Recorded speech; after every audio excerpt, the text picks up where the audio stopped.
beneficial interview. So, sir, my first question will be for Gopal sir. Gopal sir, if there's an MBBS student who has just completed his undergraduation, he has worked in an intensive care unit and is really passionate about the things that are happening in intensive care. So, because there's a lot of dynamicity will be there. So, he's confused about how to choose his further course. What would your guidance, especially in India, sir? First of all, let me congratulate you and the ISCM Hyderabad for this novel session. It's very well thought of and need of the hour kind of session for young doctors trying to enter into one specialty or other with a focus on intensive care medicine. Critical care medicine has evolved as an independent specialty over the last 2 to 2.5 decades in our country and probably 3 to 3.5 decades in other advanced countries. The awareness that critical care medicine is an independent specialty with uh, independent decision making in the education has to spread among medical students. I think unless we go to medical student level, the awareness will not come. So very few people, as you yourself exemplified in your case, very few people by the time they finish their MBBS and are trying to look into some specialty, know that a specialty called intensive care medicine exists. But having said that, in this country, in our country, critical care medicine has evolved as a super specialty, not as a specialty, unlike emergency medicine or other broad medicine specialties. If a student has any inkling of handling crisis, the adrenaline junkies, I can call them if you want, they have to look at critical care medicine. But they also have to understand the pathway that to come into critical care medicine, they have to do either internal medicine, anesthesia, or pulmonology. And if he is a pediatric interested candidate, he or she can choose the pediatric pathway.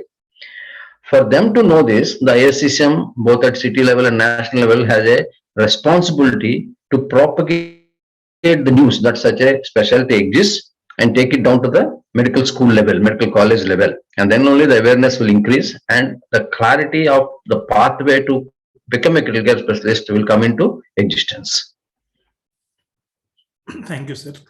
So at this point of time, I heard that there are some specialties for the people who want to pursue directly into the critical care. There are some courses like certificate course in critical care medicine by ISCM Hyderabad. There are a lot of fellowships offered by various private societies.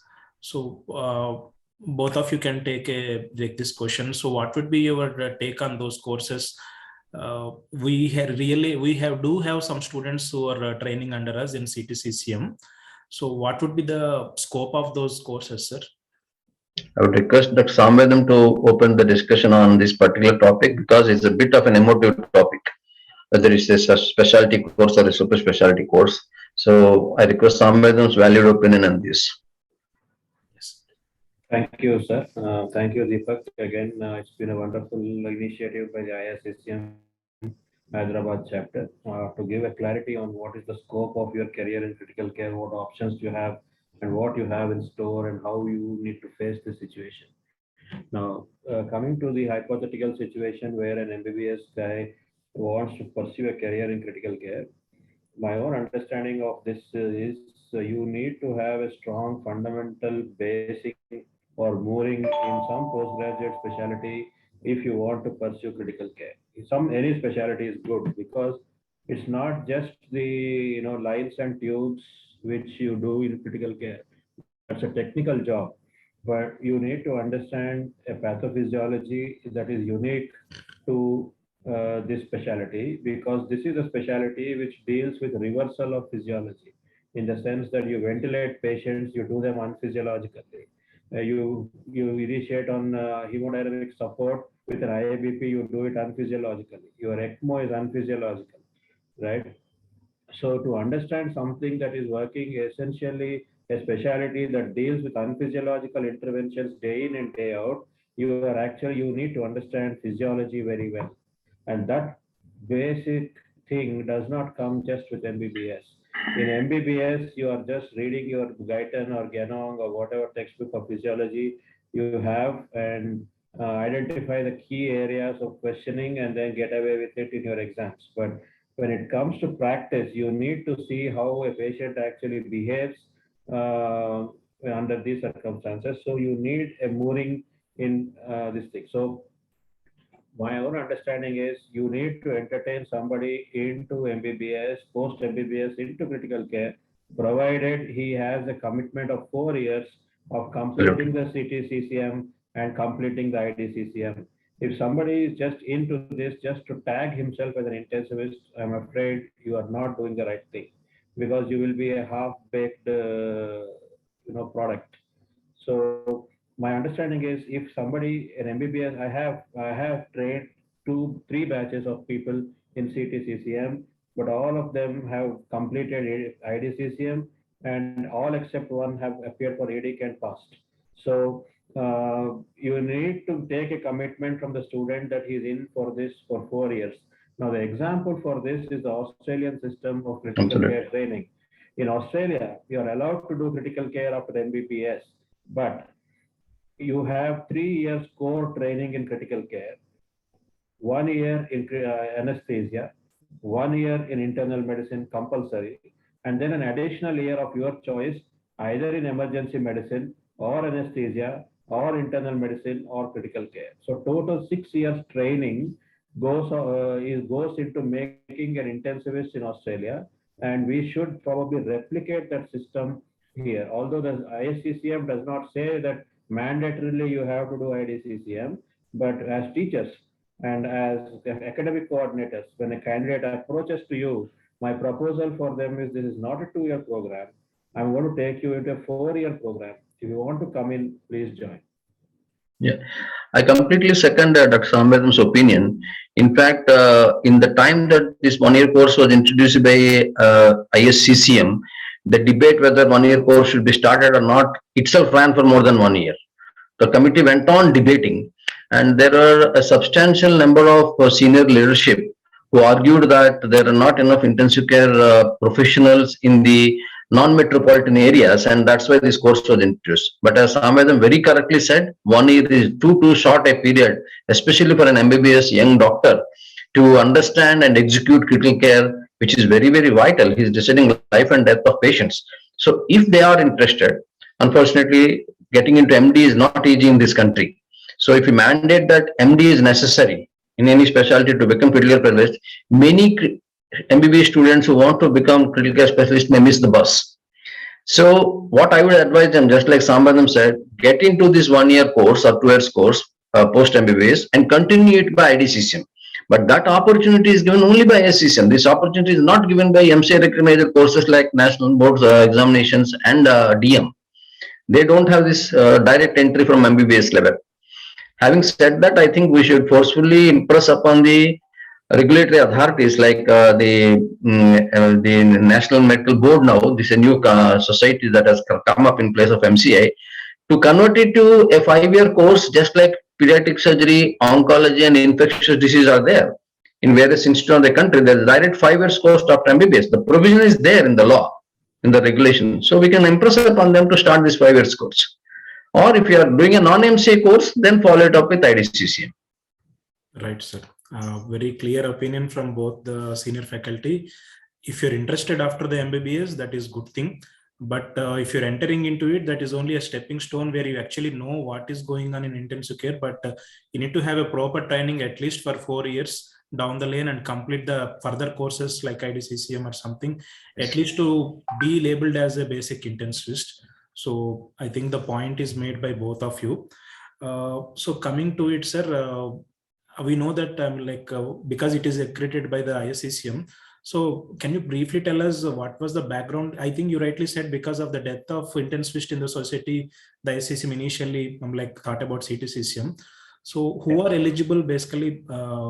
Either students, the basic courses after MBBS, who they are eligible, sir, and what would be the criteria to select them, and what would be the scope after the enter into the the specific institute? How do they get trained in the CTCCM? I think there are 2 components to this question. Me and Dr. Sambadam will respectively address this issue. First is the eligibility, second is the scope.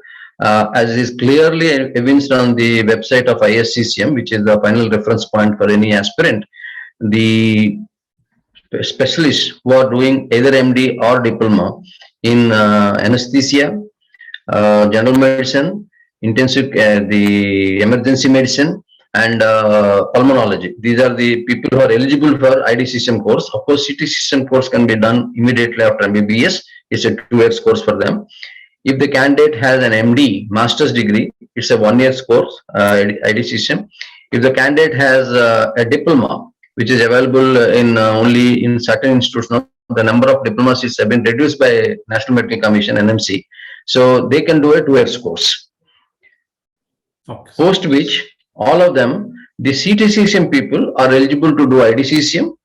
IDCCM people who do direct IDCCM after MD are eligible to do IFCCM. CTCCM, IDCCM people are not eligible to do IFCCM. This IFCCM course is clearly initiated for people who have got extended interest in critical care after IDCCM. So lateral entry was also there in IFCCM. I don't know, Dr. Samvedam and clear whether lateral entry is available right now. Website doesn't say so. Lateral entry is not available, sir. But what can happen is somebody who has completed FNB or DNB in critical care or a DM in critical care can directly appear for the IFCCM exam, provided they are working in an IFCCM recognized institute. Right. You can take the matter of the scope, Dr. Srinivas. Scope is a little, exactly depends on what you want in life, actually. As I was telling my team this morning, if I want to become a head of the Department of Critical Care with a CTCCM degree, right? It is like asking for a 4-bedroom villa on moon. Now the thing is, after completing training in critical care, after joining as a consultant in critical care in a hospital in 2006, after completing my FNB in critical care and completing a couple of years of training in Australia, I still felt incomplete when I came and joined here as a consultant in critical care in a hospital in Hyderabad about 16 years ago.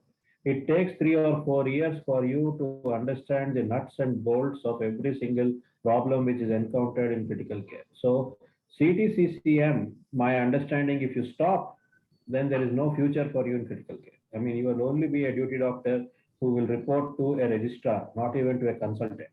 This is my understanding of the situation. If you have done IDCCM after CTCCM, that means it has given you a 4-year tenure in intensive care. Yes, then an ISCCM recognized institute, because it is running its course, will be open to recognizing you as an associate consultant.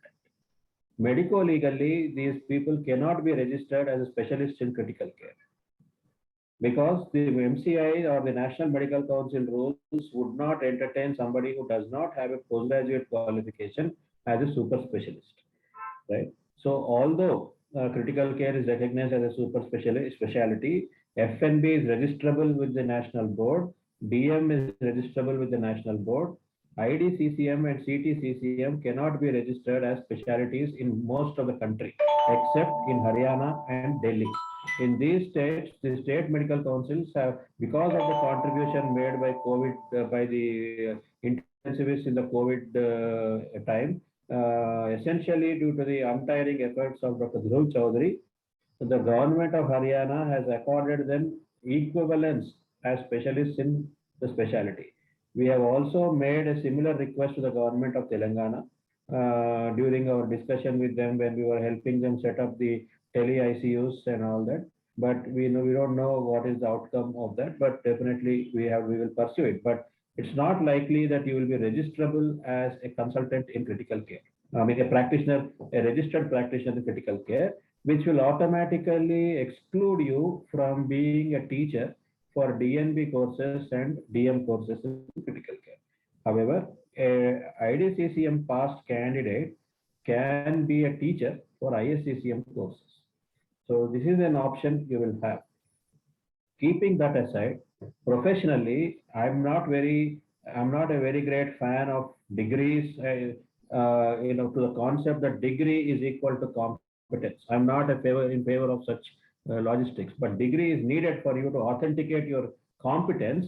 But if you are an IDCCM guy with good skills, any hospital would value you as a consultant. This is my understanding of the situation. So after you finish your IDCCM, my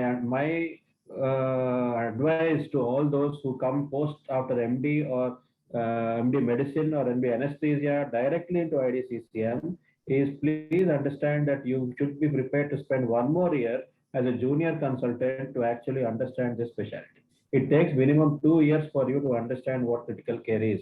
For example, an anesthesiologist, with due respect, cannot understand how a hyperglycemic patient would behave.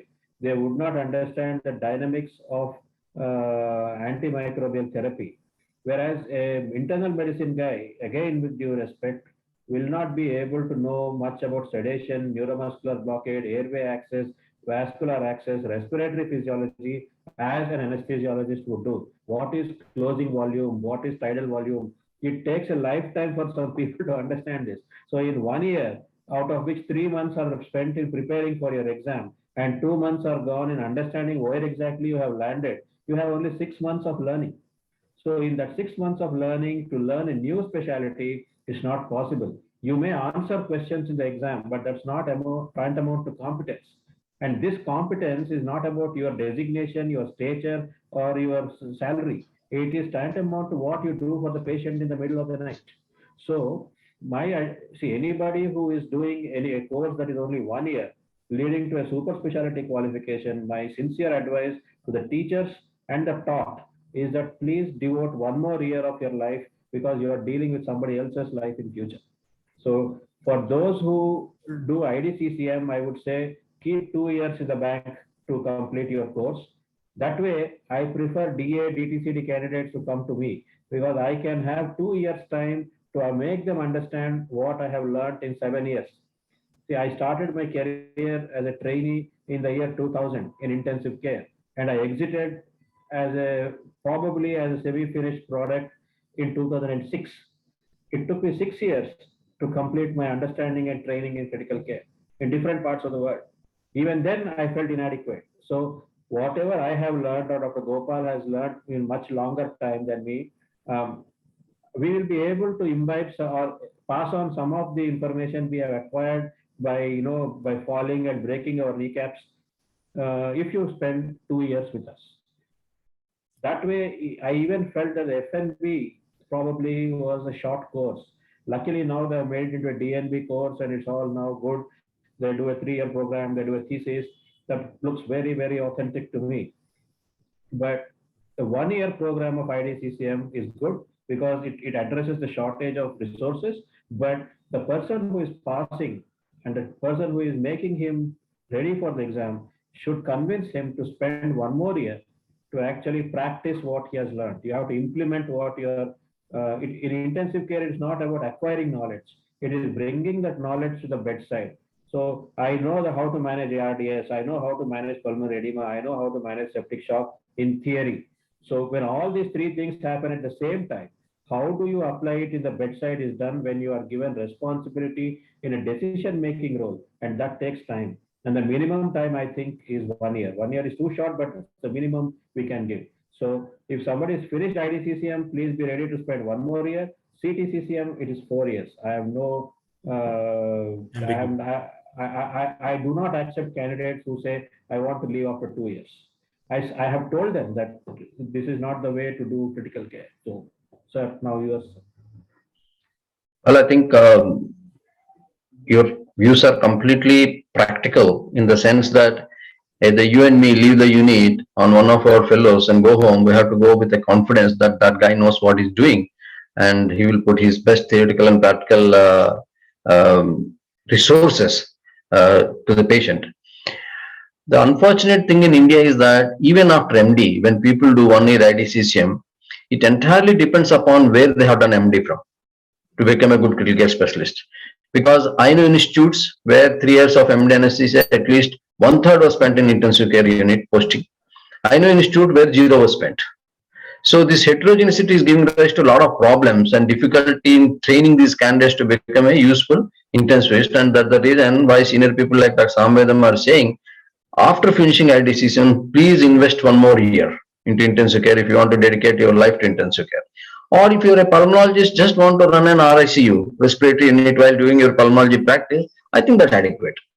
That's where my idea of scope lies. I have few candidates who say that, sir, we're going to build a hospital. I'm a physician, but I want to know what happens in critical care, and I'll employ some other critical care specialist. For that, I want to do IDCCM. That's okay. That's fine. But if you want to become a core specialist, 1 year is too short a period, even after MD. Thank you, sir. I think we are very clear by this point that these are the beginner courses, CTCCM and IDCCM, where you need to pursue further. Now we are coming to the point where core discussion would be about the scope of DNB, what would the future, how the training would be, and courses like IFCCM, which I think, as both of you rightly said, I think if you are pursuing an IDCCM, I think it's worthwhile to pursue the next course or at least spend another 2 years. Before that, most of the students at a beginner level, when they're pursuing, choosing a institute, which institute to choose, how to choose the institute, we have most of them, maybe they are from a different part of the India. How to choose a particular institute, sir, based on which criteria to choose it, and how to choose your teacher? Right. This question is pertaining IDCCM, or you're talking about DNB and DM also? We'll start with IDCCM, then IFCCM, then DNB, sir. 3 of them, I think. Okay. So we'll talk about ISCCM courses and non-ISCCM courses. The non-ISCCM courses are very truncated. They have been, there is a method in the madness called counseling. In the counseling, you get a choice to choose an institute, which automatically is a package with the teacher. You can't separate these two things. Teacher and institute go together. Most of it is being done by word of mouth. When a candidate goes for counseling in the DM, DNB, DRNB, it is being called DRNB now, DM, DRNB course, he goes with previous knowledge of which institute depending upon his ranking. So his choice will be reasonably limited. He knows where he or she stands. When you come to ISCCM courses, which are basically CTCCM, IDCCM, and IFCCM, they go by the reputation of the institute and the teacher, and mostly they stick to their geographical locality. People don't run away from their broad geographical locality far away from their place, but that happens in the DM, DRNB area. We see people coming all the way from north. My first candidate was all the way from Delhi in 2004. So I was surprised even then that people are choosing a faraway institute like that. But that goes by the popularity. Now it is truncated. Coming back to IDCCM, it goes by what their seniors tell them.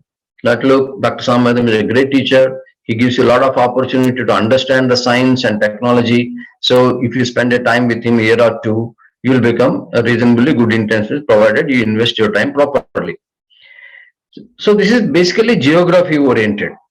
That is the reason why the IDCCM course has spread to about 200 institutes, just short of 200 institutes. Because ISCCM as an institution has been very broad-minded and liberal thinking. And after a proper inspection, of course, they have allowed it to go to sub-metropolitan areas. Now even places like many small places have IDCCM courses. But I see in the previous time, about 5 to 10 years ago, everybody coming to a big place like Hyderabad or Chennai to do their courses. But now they are doing it in their own places with the comfort of staying at home and quickly finishing up the course and getting a job also in the same place. So the principles of choice there, according to me, in order of priority, first is geographical locality. Second is the reputation of the teacher plus institute which go together. You can't choose a different institute and different teacher anyway. So many of us who have been in the field for a couple of decades now have matured so many others and made them into good teachers. They have taken it upon their shoulders to spread the specialty and training many more people. We are proud to say that they were our colleagues, younger colleagues, and now they're doing very well in their respective specialties, and they have their own students. So this is a principle in which people choose the specialty. The very few people among the youngsters who choose go broadly by the institute's popularity. Big chains like Apollo hospitals in the north, there are Max and all these hospitals. They host the variety of case material because the candidates are very smart these days. They know that time is short. They have to see more cases in this short time. So they go for big network chains which are having heavy duty intensive care, big intensive care unit, multi-specialty intensive care units. These are the principles on which one has to choose the center that he wants to study. Sir, Yeah, I just want to add a couple of points to what Gopal sir has already said, Deepak. When somebody is looking to choose an institute, you should actually choose, because you are going to be a critical care specialist, right? This specialty includes every other specialty known to science, right? Right from pediatrics to obstetrics to plastic surgery to cardiothoracic surgery to neurosurgery to rheumatology to psychiatry. So the first thing you should try to do is to identify a broad spectrum multi-specialty hospital.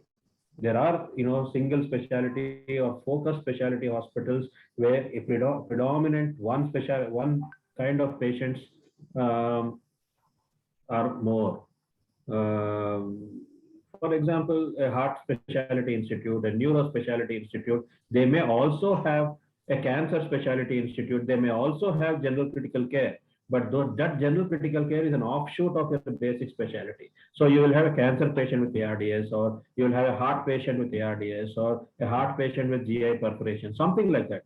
But a hospital which is truly and genuinely multi-specialty at its core should be your first choice. Second, what is the strength of its teaching program?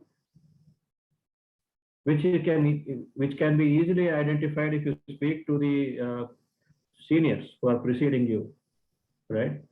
The third point is, what is the second line for the teacher, right? There may be an excellent teacher, right? But he doesn't have second line. I mean, there are no senior consultants available in the unit. Then you are taking a risk, because that senior teacher may be a very busy man or a lady, or I would say, to be fair and politically correct, a very busy person. So that busy person, if he is unable to devote time to guide you in your thesis, to solve your doubts when you have, take time to do a bedside round and teach you, then you become a passive learner, which may not be the right way to learn intensive care, right? So identify where there is a good second line who have passed formal ICCM, I mean, critical care exams and are second line. Lastly, from my own example, please don't choose teachers who change hospitals very often. Okay, so if you happen to choose, unfortunately, see, that is the truth of the DNB courses. They are all run essentially in private hospitals, in the corporate sector, essentially in the corporate sector. So change is the norm. So if your teacher is unstable and you join the course and he leaves, then there's nobody to replace him, then you are gone for good. So you can get the feel of this pulse, you can do it. But yes, I agree, geographically, it's a 3-year course, mind you. You have to stay away from your family for 3 years. You may not get as many days off as you would like to get, or you would have gone when you were a postgraduate student. You won't get as many in a super specialty course. So choose something that is geographically close to you, that is multi-specialty, that has a robust teaching program, and what has been its track record in the exit exams. That is a surrogate of what is the strength of training you get, right? Because this is all practical assessment. So until there is a practical teaching going on, you won't clear DNB and FNB or IFCCM exams, because these are tough exams. I've been an IFCCM examiner myself. Gopal sir has been an IFCCM examiner himself. We have been DNB examiners also. So these are tough exams. I mean, probably after the Australian board, this is the toughest exam I have seen. So if the academic track record of the institute has been good, then you may be doing, even if the head of the unit is an obnoxious person, you are justified in spending 3 years there, because at the end of the grind, you come out as a finished product. Perfect, sir. I could say that, sir, because you are my IFCCM examiner at that time. So coming to it, I think we have a clear idea how to choose the institute, how to choose your teacher. I think that is the most important thing. So once the student enters the like institute, how would you actually, what are your expectations on an ideal student, sir? And how do the teacher actually trains him? The syllabus, we have a specified syllabus on the website. Apart from it, how would you actually train them? What are their rotations? Do they actually practice them in principle in the reality, the rotations, audits, those kind of thing? I think we can discuss in part in each IDCCM, IFCCM, and DNB. Three of them you could just elaborate, sir. Yeah, I mean, like if it's a CTCCM candidate, you know, all I require, as Sambadam said in one of his previous statements, you don't expect an MBBS student to enter into a super specialty course like critical care and fulfill all your so-called ideal criteria. Just like an ideal antibiotic doesn't exist, ideal muscle relaxant doesn't exist, an ideal student also doesn't exist. It's utopia. All I would require is commitment. If he likes critical care and if he commits his resources, his time, his interest, his study period, all these things, that's enough. That raw material that is given to us as a trainer is enough. We can start to mold him into a critical care specialist. By the end of the couple of years that the CTCCM candidate spends with us, he will be ready to take the rigor of doing duty, understanding what he's doing, but not at a master of what he's doing. For that, again, he has to take one more step of IDCCM or some other tutelage or some other apprentice somewhere else or with us. As far as IDCCM is concerned, unfortunately, it is for many institutes, unfortunately, it is not a choice of what candidate he or she gets, the institute gets. It is, especially these being in the private sector, 90% of IDCCM, IFCCMs are these in the private sector. It depends on the popularity of the institute, as we discussed in the last topic, that the candidate you get. The more popular you are, the better candidates you get to train. But if you take an average, nowadays, with the exams being common exams, the common denominator of each specialty, which is the three main specialties that we are seeing, that is medicine, pulmonology, and anesthesia, or give and take 10 to 20%, they are the same.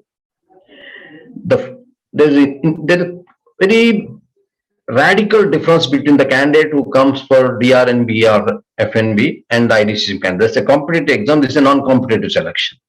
The IDCCM is a non-competitive selection. So we have to be a bit careful if we have choice in selecting the candidate, what kind of candidate you are getting. The last thing I would like to say again, as I said some time ago, the training programs at postgraduate level in various hospitals across the country are not uniform. The MD anesthesia from one medical college may not be same as another medical college. So again, if they are coming to intensive care, I keep asking them this question when they come to us for requesting to be considered for IDCCM. Are you sure you want to do critical care after you finish IDCCM? Do you want to spend rest of your life? That answer is very, very important to me, because that's where commitment comes from. Knowledge is about reading. Technique is about, as Dr. Sambadam said some time ago, tubes and lines are not intensive care. That even technicians can do. So technical competency of routine things is also not a criteria. We can train him for that also, or he can learn later also. There's no problem. Someone else will put that tube. So the commitment and the guarantee that he'll continue to practice critical care is something very important to me. IFCCM is a higher level of course. I would request Dr. Sambadam to address that issue. About the training way, how, sir, the same thing, sir. I think it's a continuing of what Gopal sir said. How do you actually expect a student to be trained, like the curriculum, the syllabus which was given in the IFCCM website? 2-3 words. If I'm looking at an IFCCM or an FNB student, Deepak, I don't care about the syllabus, because most of the problems in intensive care are out of syllabus. Most of the exams you face as a consultant on a day-to-day basis are out of syllabus, right? You will have a PT patient whose INR is 2.4. no syllabus will tell you how to make a decision on those patients, right? So I need, when I talk about exposure, one, I would like them to have an aptitude to learn comprehensive critical care. I would like them to have a kind of commitment to patient. It's not about hours of work. This is something I never liked in the West and in Australia, that you work according to the clock. If your timing is done, you walk away at 8 a.m. irrespective of what happens. I'm not looking at that kind of a situation here, because you're dealing with a life which you have been trying to save for the whole night. So you jolly well complete your job. So that kind of a non-time bound approach I would like. And when I'm looking at IFCCM and DNB students, I'm looking at people who are potential leaders of teams themselves in future. You should show that leadership quality.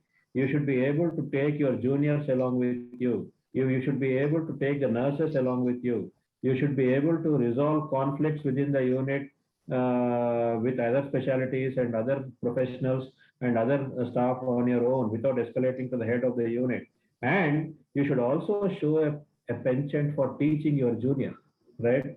I still remember the days when I was a resident in Care Hospital way back in 96, 97, when senior stalwarts like Dr. Krishna Reddy, Dr. B.K. Shastri, Dr. Ashfaq Hassan, they used to teach us ECGs, ABGs, and ventilator settings at 2 a.m. in the morning, right?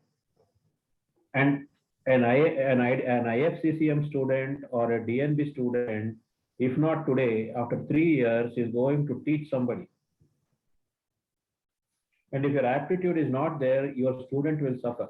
So while it's not part of the syllabus, what I would like to see in these students is some kind of a willingness to share what you learned with your junior. You are on duty with an IDCCM student, or you are on duty with a CTCCM student. Share the knowledge you have acquired yesterday, day before yesterday with them. That will not only improve your own understanding of the problem which you are explaining, but it will build a rapport with the team. And that is important, because a cardiologist can live on his own by sitting in an OPD room. A neurophysician can survive on his own by doing his own clinic. An intensivist can never survive on his own if he cannot build a team on his own, irrespective of how many textbooks of critical care he has studied and read and memorized in his life. You cannot run an intensive care as a standalone special person, isolated from the rest of your team members. So this is a core aspect. This is what I feel that is missing in our education of critical care trainees. We have slowly introduced understanding of statistics, which was missing when we were training. But what is still missing is understanding of man management and conflict resolution in our syllabus. It is missing. But if you look at the greatest problem which intensivists face, why intensive care is frowned upon in corporate practice, is because the conflicts it generates. Because our understanding of physiology, our tendency to react to situations are very quick. We tend to intubate patients fast. We tend to put central lines fast. We tend to put arterial lines faster. We tend to escalate antibiotics because we are standing there at the bedside of the patient. But that may not be liked by a consultant with whom you don't have a good rapport. And that is the reason why the specialty suffers. So what I would like, these guys to learn, which I learned the hard way. I learned the hard way by burning my fingers, right, by getting into conflicts. That's how I have learned.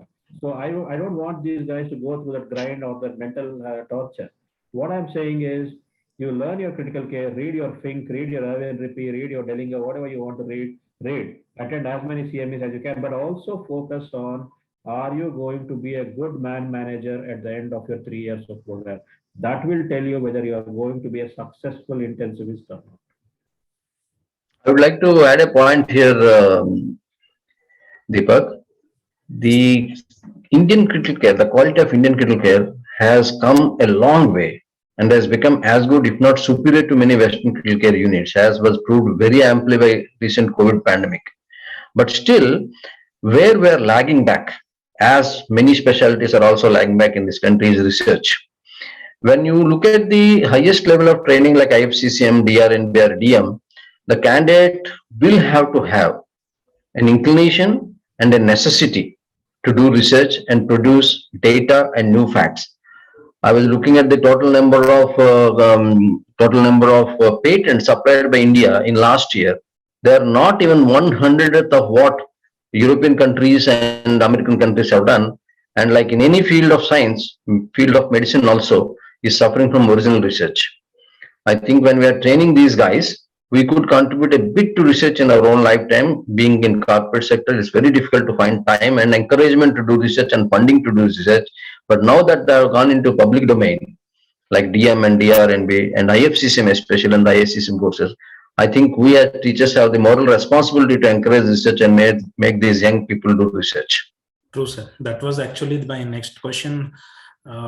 We know that I think at DNB level, they have a mandatory thesis, which in turn, I think it would be good to publish at later on date. I think IFCCM also, I think we most of the time we encourage, and I think it's mandatory to publish something or have at least a national poster presentation or something. Yeah, I would take this opportunity to remind whoever DNB or IDC or FNB people, DM people listening to this conversation to register their research. It is mandatory now. If you want to publish this research letter, when your protocol is being formulated and approved, at that point, please register your research on the appropriate sites, the mandatory sites. Then only when you go for publication 1 or 2 years later, the publication will be of any value. Thank you, sir. So one of the common question we usually are facing is after an MD, so whether to do an IDCCM and IFCCM and enter into a critical care level, or to give a shot for the DNB entrance, NAT board entrance, like take a risk and choose for the DNB. Like both of you, what would you advise? I'll put my advice in one sentence. I'm asking all my IDCCM candidates to write the next super specialty entrance and complete the task. Yes, it will take another 2 or 3 years of your time, but doesn't matter. Once for all in lifetime, you will be a qualified national board or the medical council recognized intensivist. Yes. Go the whole mile. Srinath, sir. Yeah, this has been my dictum, Deepak, ever since I started taking students in training in way back in 2009. That was when my first batch of IDCCM students joined. I am actually very happy that I was being able to motivate at least 50% of them to complete their FNB. Every batch of IDCCM students I have, at least out of 2, at least 1 has gone on to do FNB in critical care. In fact, 1 has actually finished FNB, then finished EDIC, and is now doing Australian fellowship in Sydney. So this is my aim. I mean, if I don't what I personally feel, despite the fact that IDCCM is a very much sought after course, is that IDCCM is a course which gives you a glimpse into the world of intensive care. And you need to take it forward. You need to complete your training. I must recollect the best advice I got when I completed my FNB at Manipal Hospital, Bangalore.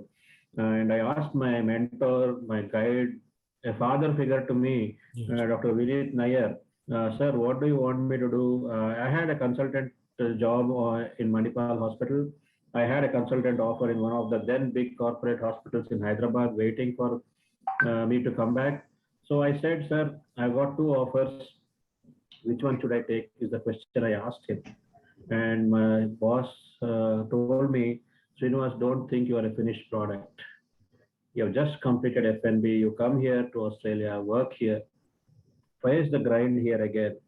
Only then you will become a finished product. I think that's the greatest piece of advice I ever got.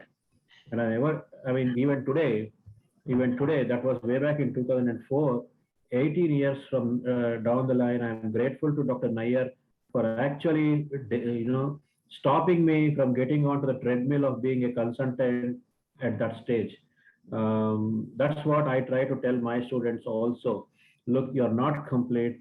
Please work where you trained for 1 more year, so that your own teacher will guide you on what decisions you are doing wrong, When you're a student, it's a different issue. I don't ask you to take decisions. I take information from you and I make the decisions, or my other consultants make the decision. But once you pass the exam and I promote you as my junior consultant, I let you do the decision making and I correct the decision making process. In intensive care, there will be multiple decisions which can be taken on a patient.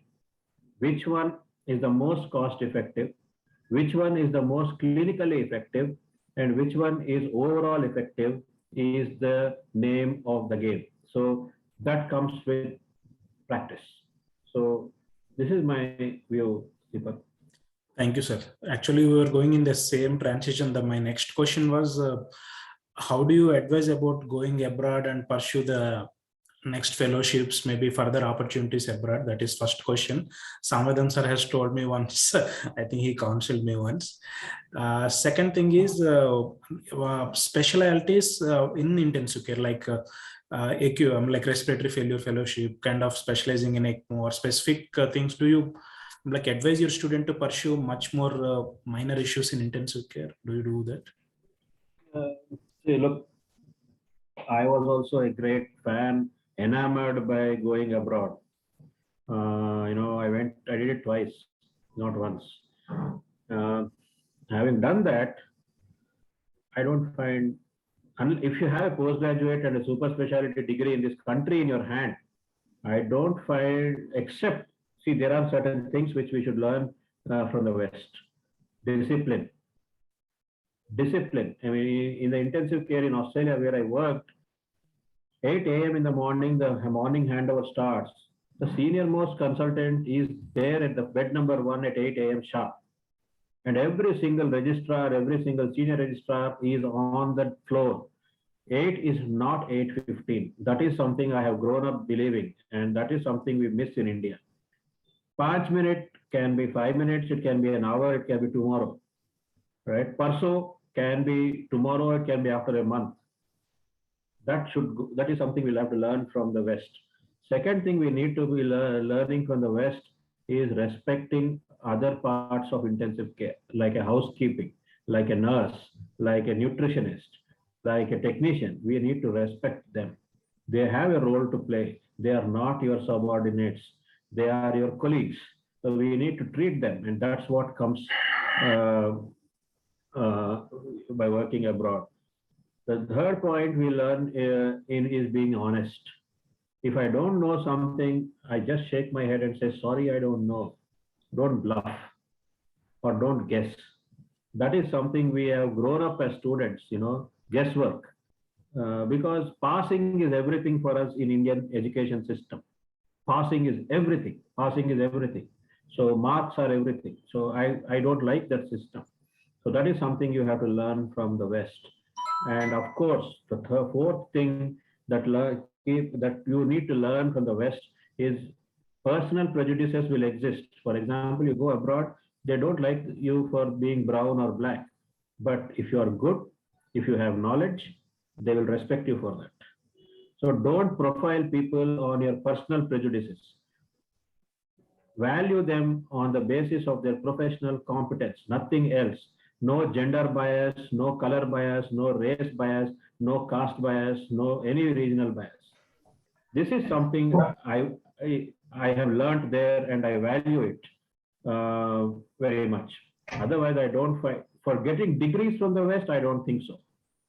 Yes, for getting exposure to this kind of things, which you learn how professional they are, you need to go and you need to work there to get yourself trained. But for degrees, I don't think we are inferior to any. I have worked after finishing FNB. I have worked in a big teaching unit in Australia, and I didn't ever feel that I was inferior to anybody in terms of knowledge, including those exam going guys.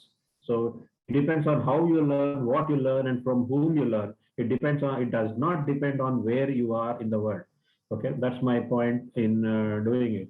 And will I ask them to do subspecialization? Yes. But never forget your core critical care is what I'm saying. Do learn neurocritical care, do learn cardiovascular critical care, do learn ECMO, right? But be part of a team. Don't say that I'm a neurointensivist and declare independence. On the day when you do that, you will lose the rapport with the rest of your team. Add to your things, add to your competencies. Another thing I will also advise, whether I don't know whether it's scope of this discussion or not, specialists like internal medicine, I mean, anesthesia, emergency medicine, and intensive care, they are team specialties. So we should all focus on doing some training apart from medicine, because organizations will look at you as a team leader and an administrator. So some training in finance, some training in law, or some training in business management, or some training in quality research or scientific research. We are the people who are more amenable to get yourself trained. Add to your portfolio by doing something that adds value to your core specialty in critical care. That will add value to your hiring in the hospital, and it will also boost your self-confidence that you are contributing to the organization more than just within the four walls of the intensive care unit. Thank you. Allow me to put my perspective here. The thing is, yes, some of our institutes are very good. They are nowhere inferior, as I said in my last discussion also. Technically or theoretically, some of our boys and girls are brilliant. They're ruling the world when they go to West to various organizations, including medical organizations. But the problem with the mindset that we suffer from, I had to go to realize this. The problem of the mindset that we suffer from is that we don't understand, agree, and respect the thought process that there are different ways of doing things. The same thing can be done in a different way. You may not agree, but you have to respect. You may not even know it. But to understand this, you have to go out. I encourage everyone who works with me, including my own children, to step out of the comfort of your town, your country, your home, and look outwards. Learn how to cross a street in London rather than in Hyderabad. You know, crossing street in Hyderabad is not easy. It's very difficult, life-threatening. So you may think that crossing street in London should be a paper walk. No, it's not. You have to follow the rules there. It's not. If you don't follow the rules, if the bus hits you, you will still die, whether in London or Kakinada. So to go there and to learn the way that thing can be done in a different way. And as Dr. Samvedam said, respect others' point of view. Agree to disagree. The culture has to grow. When Kapil Sibal became the HRD minister, he said a wonderful thing. He said, we have developed a fantastic examination system, but failed to develop an education system. Our examination systems are extremely challenging and tough, very competitive. So we can survive anywhere in the world. But what about the quality of survival? And lastly, when you go out, you're not only learning medicine, you're learning life. You're becoming liberal. You're coming back with new thoughts. And if you're coming back, you're greater than people who stayed back there, because you're bringing all those things back here and implementing here. It's not simple science or technology. It is a way of looking at things, respecting leadership, respecting colleagues, and making a team. And the last thing, Dr. Samvedam says, I very, very strongly second that. I am requesting all my very, very good colleagues, they're fantastic in intensive care. I'm so fortunate to have this team with me. But I'm telling them, each one of you do two things in your career. One, develop a subspecialty interest, develop a non-specialty interest. This is must. Not that you do that only. For example, if you are an ECMO specialist, you won't wait whole month for getting an ECMO and rest of the 30 days don't do anything. It's not like that. It's a team. We keep playing the game. But when I want an ECMO advice, I'll turn to you. Second thing, finance, organization, teaching, research, quality is a huge field developing in intensive care in hospitals. I myself am interested in quality. So when my colleagues want an advice or a tool in quality, they turn to me. So this is the way the department develops as an all-composing department forward. You are part and parcel. And I respect you because of your ECMO interest and quality interest. You respect me because I sort out the financial problems of the unit and give you solutions for, let us say, hepatology. And compositely, together we grow and together we contribute. So getting out of the country and learning, even if it means only for 6 months, doesn't matter. Developing a specialty interest and developing a non-specialty interest. These three are mantras for the progress of not only you, but your department also. Thank you, sir.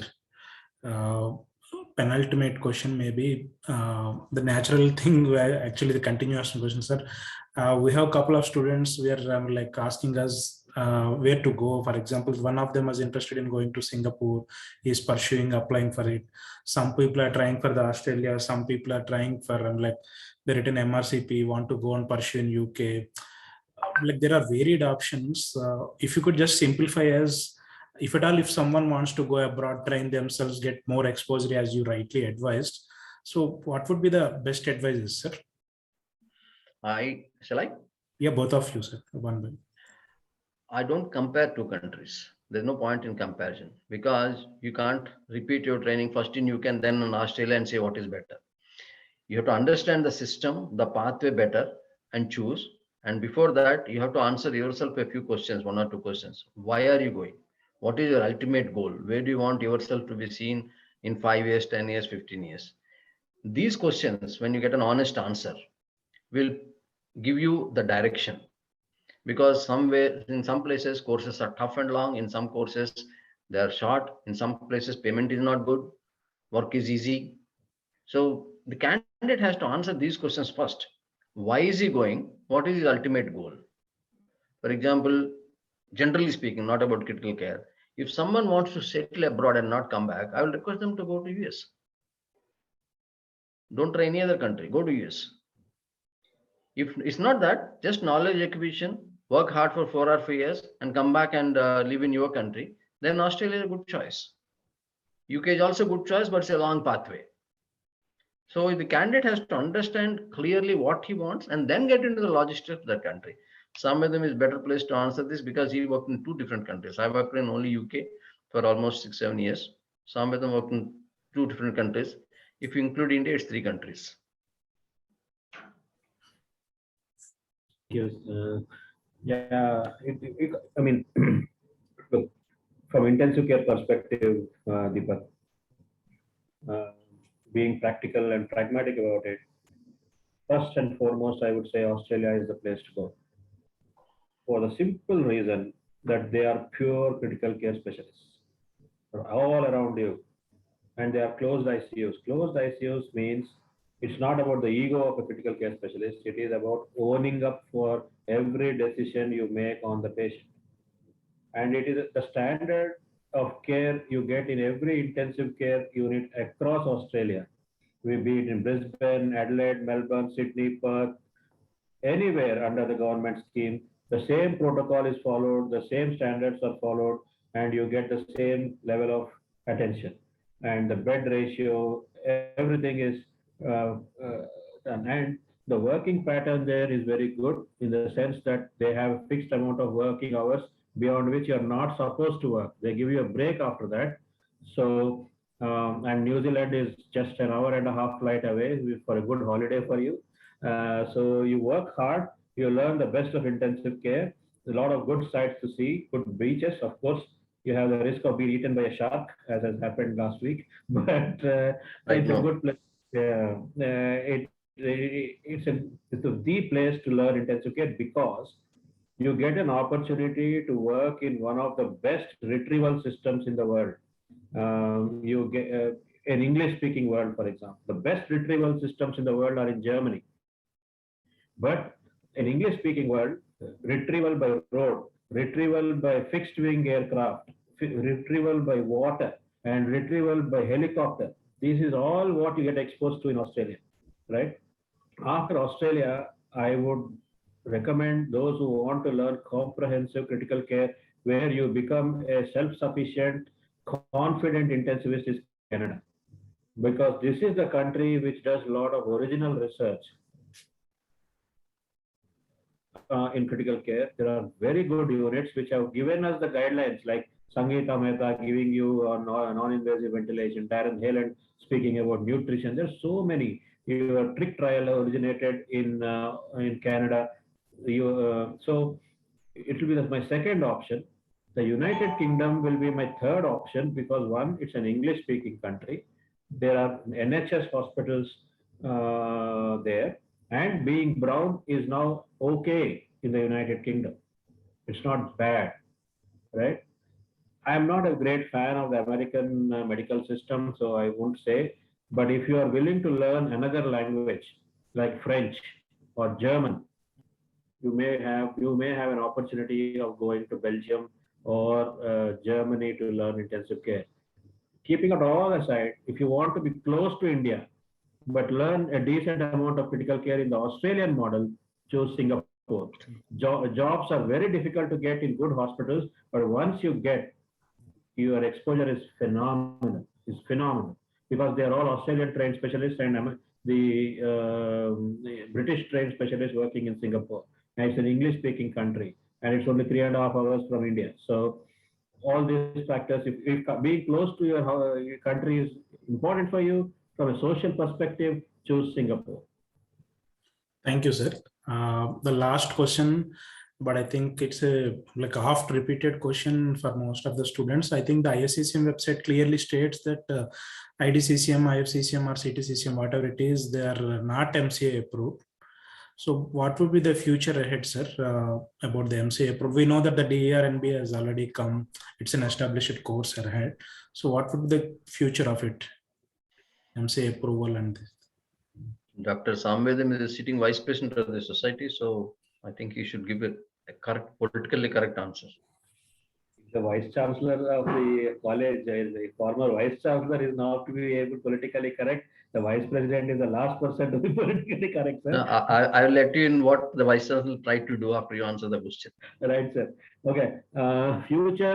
Future. Unfortunately, Deepak, is that the National Medical Council has a policy of not endorsing fellowships of less than 2 years given by professional bodies, right?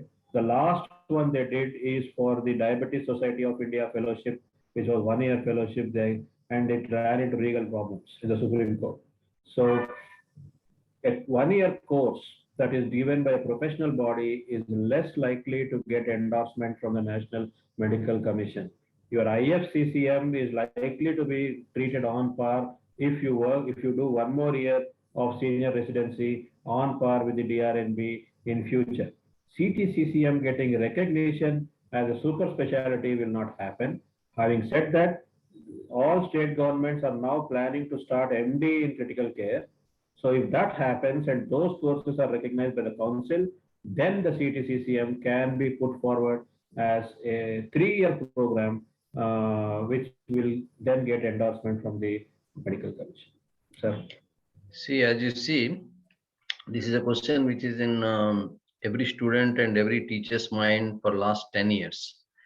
We went through phases, and even for the government, national government, trying to do reforms in the health education sector has been very tardy and slow. It is a long pending issue, and government has only recently moved in this direction to clarify the system. One of the biggest moves that happened is uniform NEET SS and NEET PG. Now they are going towards common exit exam. That is where the problem lies. Unless the common exit exam is same, we don't expect parity to happen. But on the reality side, there is huge demand supply gap in critical care. With the healthcare sector mushrooming both in private and public sector, and now in the NGO sector also, non-governmental sector also, like for example, all Bombay hospitals are trust hospitals. That sector also is growing very fast. More and more hospitals are coming up. So it's unlikely that the DRNB DM courses in near future, when I say near future, I'm talking about 10 years, will meet the required demand. There lies the opportunity for ISCCM to utilize these 10 years, not only to run the course, but find a completely new pathway which brings our courses on parity to the courses run by the Government of India through National Medical Commission. When I say parity, I'm talking in terms of one course duration and examination, both at entry level and exit level. If leaders like Samvedam tomorrow, I wish he becomes president of ISCCM, they have to work on this. They have to work on this of the duration of the course, parity of syllabus, and parity of exit criteria and entry criteria. That is the opportunity at which, provided we meet this criteria, that is the opportunity at which we can approach the government of India to give us recognition. Probably in a hypothetical situation, if I'm given a chance, I will take away all these courses, CTCCM, IDCCM, and IFCCM. I'll put a 3 years course in place and ask government to allow my candidates to write the same exit exam as DR, NB, and DM candidates are writing. But this process will take time. This will take 5 to 10 years time. I don't have any doubt. This is the last statement. I don't have any doubt that IDCCM and CTCCM course will continue to exist for at least another decade unless government puts a foot and tells us to close it. True. And they are given so much of flexibility for the students actually at the grassroots level. They want to settle a bit early, provided we all understand their lacuna and all, but I think they're given a lot of flexibility, and the number of interns with the mismatch, which you are saying clearly for the people and the patients, I think they have met it in larger part of the time. Gopal sir, Samyana sir, thank you so much for your time. Thank you for sharing your wisdom. I'm sure that most of the students and audience must have benefited from this wisdom. Just to say, to close it, Deepak, I wish I was a student now than 18 years ago, because the kind of programs that are happening now, the guidance you get, the kind of seniors like Gopal sir who are there to guide you, we didn't have when we were training in this country.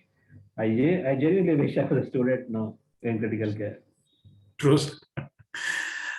Thank you, sir. Thank you. Congratulations once again for conducting a wonderful program. I wish we could impart some of our experience to be of use to the current students and future students. Thank you. Thank you, sir. Thank you, Srinivas sir. Thank you.